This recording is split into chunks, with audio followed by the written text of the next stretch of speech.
George Gruhn, Gruhn Guitars, Nashville, Tennessee, here to talk about vintage instruments and new designs and virtually anything else that comes along. What we have here is a 1955 Les Paul Custom and a 1958 Les Paul Custom. And as you can see, they have quite a different pickup arrangement.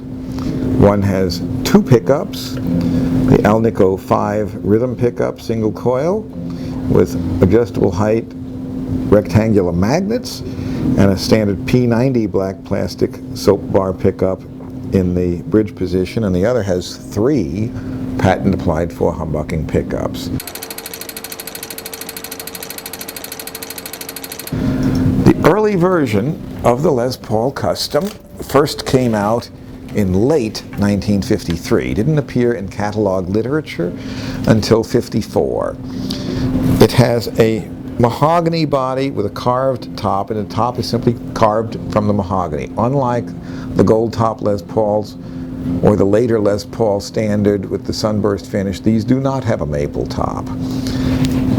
It has a mahogany neck with an ebony fingerboard versus the Brazilian rosewood on the gold top Les Pauls. All the other Les Pauls in the 50s had Brazilian rosewood fingerboards, but this had ebony, which was considered to be the more deluxe wood. It has single binding on the neck. It has big pearl block inlays versus the gold tops, which have pearloid plastic. This has the Gibson and split diamond-shaped pearl peghead inlays. It has the Kluson waffleback tuners, which are more expensive than the Kluson Deluxe tuners that were used on the Sunburst Les Pauls. This guitar cost $375 new back when the original Sunburst Les Paul, which today is big bucks, cost $265.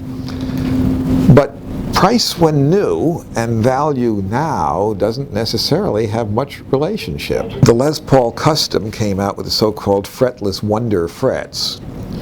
Very low frets, which almost feel like they're not there. Les Paul was a fancy jazz player. He didn't bend notes. He used heavy flat wound strings. The fretless wonder frets and very low action with very heavy flat wound strings are exactly what he wanted. He didn't want big high frets. He wasn't bending notes. The Les Paul Custom was therefore set up to suit him, although even there he didn't like the electronics on these. He always customized his own. He hardly played anything that he didn't monkey with. So everything he played was completely customized, often by himself and very crudely, but it worked. But it was still like having a Rolls Royce held together with Bondo and baling wire. His workmanship was atrocious, but he got the result he was looking for so far as sound. He also preferred low impedance pickups, and all guitar makers today pretty well have high impedance electronics in their guitars, which is very antiquated when you start thinking about the recording industry.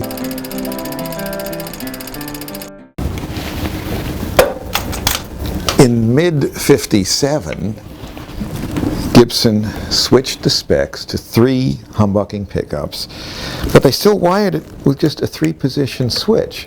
So you can get this pickup, you can get this pickup. You can't get all 3, but you can get the middle position is these 2 out of phase.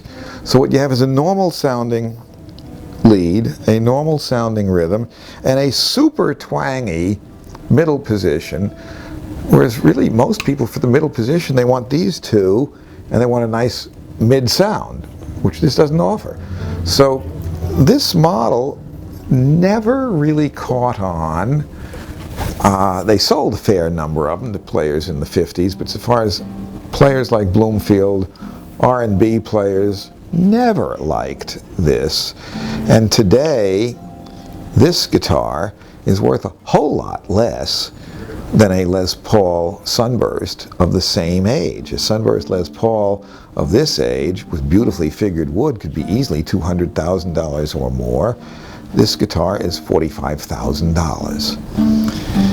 And the other one here is priced at $30,000 for the 55, which actually is also less than when they were at the height of the bubble.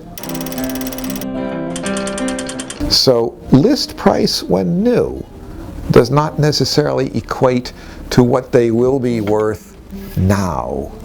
The same with art. If you had known when to buy an Andy Warhol picture, some of those things that were $1,500 new are in the millions of dollars now, and there are some artists who were very, very successful in their lifetime who are forgotten when they're dead, and vice versa. Vincent van Gogh never sold a single painting in his entire lifetime, and one reason he committed suicide is when he found out that his brother had been lying to him about actually having sold some, and he hadn't been able to sell a single one. Vincent was so distraught he shot himself. But hopefully our listeners won't feel quite as distraught about some of their own investments, and will hope that guitars in general do better than Vincent's paintings did in his lifetime. But keep in mind, Vincent's paintings have done mighty well since then, and prices are ephemeral.